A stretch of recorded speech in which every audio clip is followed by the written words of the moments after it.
about it, and you know, I've been looking at this a lot since we've started the design program. A lot of the myths and fantasies we have aren't even our own. We didn't come up with them. We didn't decide to have them. Mm-hmm. You know, we got them from elsewhere.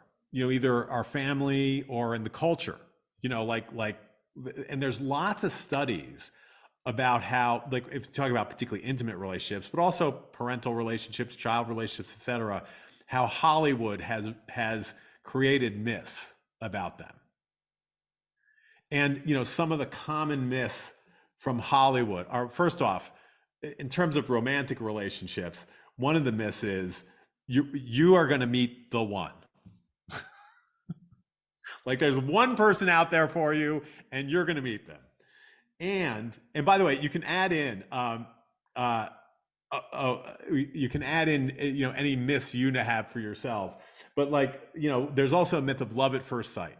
You're going to see the person across the room, and it's like, it's her or it's him or or it's them, whatever, you know, whichever it is.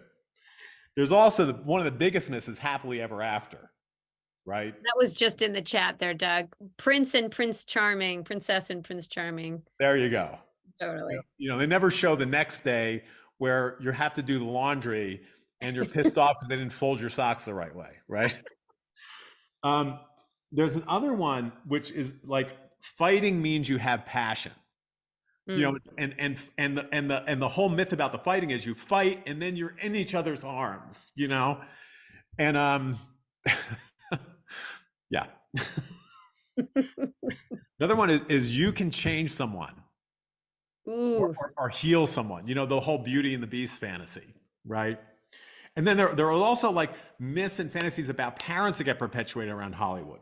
Like good parents put the needs of their children first. And if the kid's not happy, it's the parents are to blame. And we end up with that both for ourselves as parents and ourselves as children. We get both sides of it. So there's lots of myths that were in the culture, and there's a lot of research done about the impact of that on us and how that really impacts our relationships.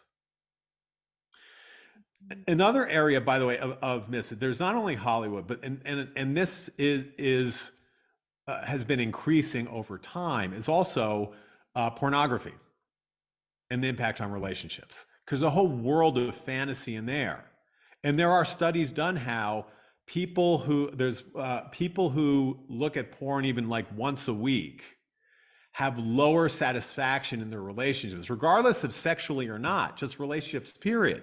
They have lower satisfaction in their relationships than people who don't.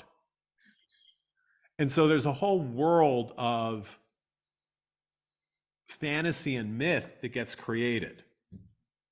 And what happens is they create expectations that then we judge ourselves and others by, and that's a lot of the source of the dissatisfaction.